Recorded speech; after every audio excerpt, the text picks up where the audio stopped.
the St Vincent volcano, an ecosystem report, and the anniversary of the Notre Dame fire. This is your TLDR News daily briefing for Thursday the 15th of April.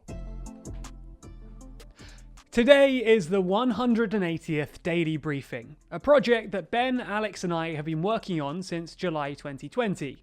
Pretty much every weekday since then, we've run you through 3 or 4 of the biggest and most interesting stories of the day and given you a summary of the news. We've really enjoyed this experiment and working on the project, but ultimately we need to make some fairly severe changes, and as such, this will be the final daily briefing, at least for now. Unfortunately, the daily briefing has never been able to reach the scale we hoped for, and as such, the project is currently losing a fairly significant amount of money. That was okay for a while, but it's become increasingly clear that the project isn't economically viable, and unfortunately, capitalism wins on this occasion. The company is in large part funded by your generosity, with donations, patrons, and merch sales making up a large percentage of our income.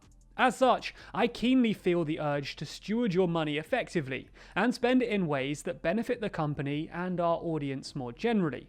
Ultimately, you spent money with us because you believed in what we are doing and wanted to help us grow, and unfortunately, the daily briefing wasn't able to do that.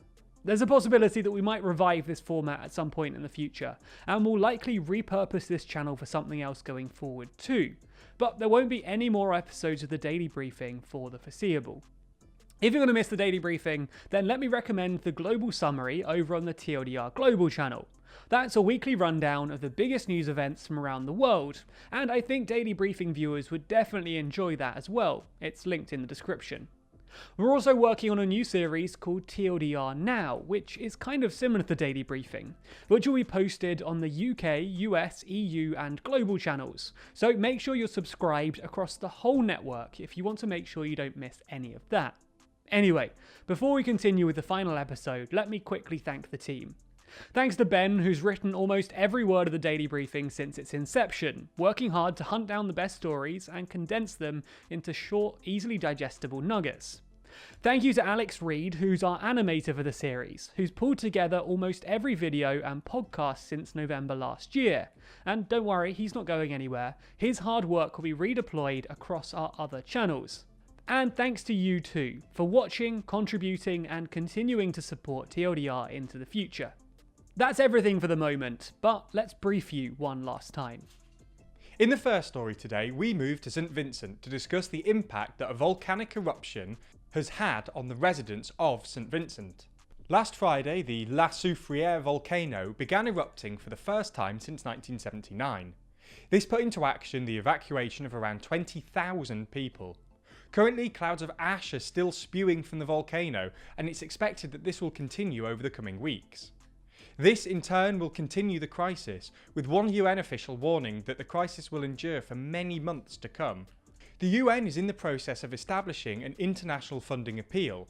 After all, those people that have been evacuated need somewhere to stay. Currently, around 4,000 of those that have been displaced are living in 87 shelters, many of which lack water and other necessities. Worryingly, the Prime Minister, Ralph Gonsalves, has stated that despite repeated warnings, many of the residents have opted to stay where they are and have not evacuated. Considering that the dangers are so high and ash is still spewing out, this likely comes as a worry to the humanitarian teams tasked with protecting the residents. We'll have to see exactly how the UN attempts to resolve this crisis, and whether other countries are able to aid all of those affected in St Vincent. In the second story of the daily briefing today, we discuss the environment. Specifically, we're going to discuss the report that has been discussed in the Guardian newspaper today that suggests that only 3% of the world's land remains ecologically intact, with healthy populations of all its original animals and undisturbed habitat. This 3% is located mainly in the Amazon and the Congo, in their tropical forests. The study found that a good way of restoring some areas would be to reintroduce some important species, such as elephants and wolves. They predicted that doing so would restore about 20% of the world's land. This is because species like elephants spread seeds and create clearings in forests. Additionally, wolves control the populations of species like deer. The report, that was published in the Frontiers in Forests and Global Change journal, demonstrated that previously it was believed that only 20 to 40% of the land on Earth was left untouched by humans. The new research suggests that this is an overstatement, and that when we actually look on the ground, and not just from the satellite imagery, we can see that more of the land in the savanna and the tundra have been affected, and that vital species are missing. Clearly, the report demonstrates and provides more evidence for the ecological emergency that we're currently experiencing. Let's hope that more funding and more analysis is provided to better understand this phenomenon. In the last story today, and indeed for the indefinite future, we go to France to discuss the anniversary of the Notre Dame fire. With so much happening in the last few years, both in politics and the world generally, it's easy to forget the other disasters that have occurred. For example, 2 years ago today, on the 15th of April 2019, Notre Dame caught fire, and much of the 850-year-old cathedral was destroyed. French President Emmanuel Macron has visited the site today on this anniversary to assess the restoration work that has happened so far. The French President made the commitment that the cathedral would be restored in time for the 2024 Summer Olympics, which are set to be hosted in Paris. It seems that this restoration work is going well so far, with the President remarking that he was impressed by all the work that had been done and had been accomplished. We'll have to keep an eye on whether this 2024 deadline is actually met. Before we go, I just wanted to say a big thank you to everybody that has watched and listened or even read the daily briefing in the last, year.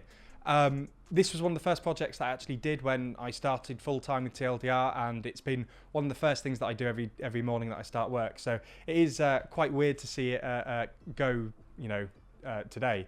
But as Jack said at the beginning, we're reallocating resources into something that's very similar. So that should, start in about a week or two anyway. So for all of you that actually do want to keep up with the news and to keep up with more daily topics, you should be seeing these on the main channels not too soon from now anyway. This channel's still going to be here. We don't really know what we're going to do with it yet, but it's still going to be here. So don't unsubscribe.